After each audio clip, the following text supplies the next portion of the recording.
অনেক গরম লাগছে তাই না? চলুন এই গরমে ঝটপট একদম অল্প সময়ে বানিয়ে ফেলি এই ম্যাঙ্গো আইসক্রিমটা। কুলফির মতো ফ্লেভার আসে, অনেক মজা হয়। চলুন মেইন রেসিপিতে চলে যাই। এটার জন্য লাগবে আমাদের একদম আম, গাছ পাকা আম। তো যেহেতু গাছ পাকা আম তো আর পাবো না আমেরিকায় বসে, সেই জন্য স্টোর বট আমি নিয়ে নিচ্ছি ম্যাঙ্গো পাল্প, যেটা কেসর ফ্লেভারের। আর এখানে নিয়ে নিয়েছি হ্যাভি মিল্ক, দিয়ে দিলাম চিনি, আর আমি ব্লেন্ড করে নিচ্ছি যে হ্যান্ড মিক্সার সেটা দিয়ে।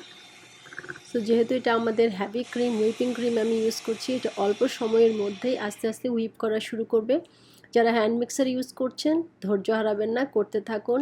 1-2 মিনিটের মধ্যেই এরকম একদম ফ্রথি হয়ে যাবে, ফোমি ফোমি। তারপর আমি মিক্স করে ফেলতেছি যেটা ম্যাঙ্গো পাল্প, সেটা সবগুলো একসাথে দিচ্ছি না, আমি একটু একটু করে মিক্স করব। বিকজ আমাদের যে হুইপিং ক্রিম দিয়ে যে হুইপ ক্রিম করেছি সেটা যাতে পুরো মেল্ট না হয়ে যায়, সেজন্য আমরা আস্তে আস্তে মিক্স করতে থাকবো। এই যে, আর আমটা কেটে নিচ্ছি, এটা জাস্ট গার্নিশের জন্য। আর এটা চাইলে আপনারা ব্লেন্ড করেও দিতে পারেন, বাট আমার কাছে কিউব সাইজটা খুব সুন্দর লাগে। আর যখন এটা বাইট করলে বাইট সাইজ হয় না, তখন খুব ভালো লাগে। সো এই যে, আমটা অনেক ভালো ছিল। আমি তো এখন কাট করে নিয়েছি, এখন পিসগুলো সেপারেট করে নিচ্ছি স্কিন থেকে।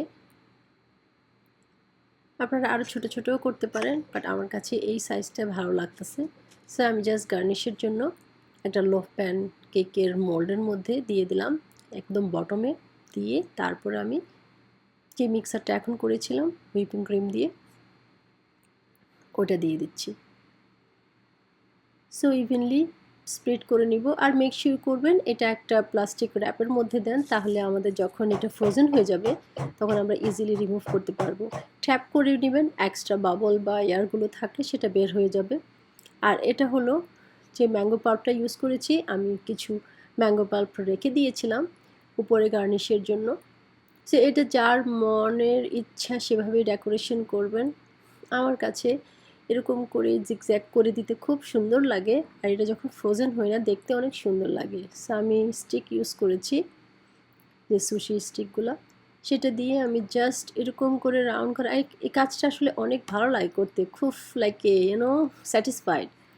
সো এই যে হয়ে গেল জিগজ্যাগ জিগজ্যাগ, দেখতে অনেকটা ফ্লাওয়ার মতো লাগছে।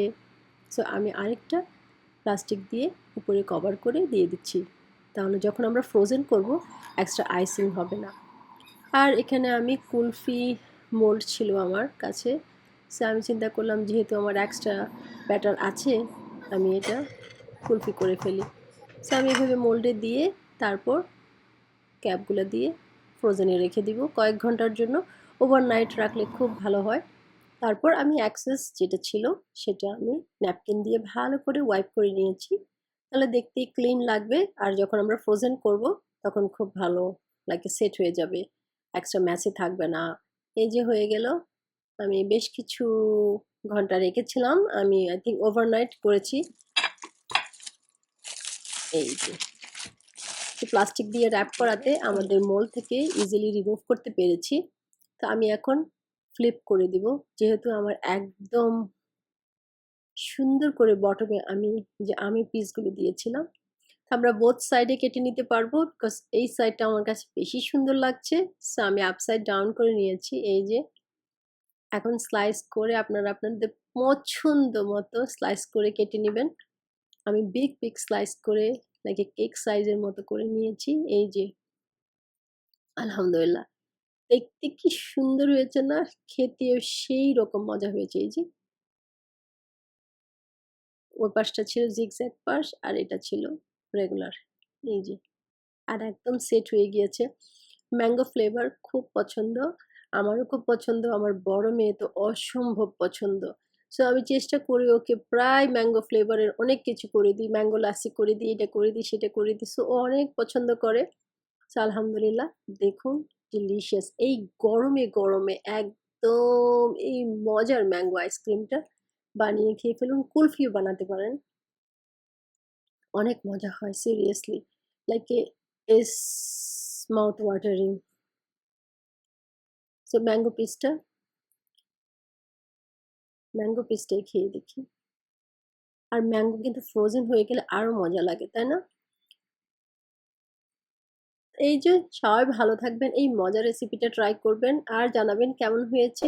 Don't forget to subscribe my YouTube channel. সাথে থাকার জন্য অনেক ধন্যবাদ। আল্লাহ হাফেজ, আসসালামু আলাইকুম।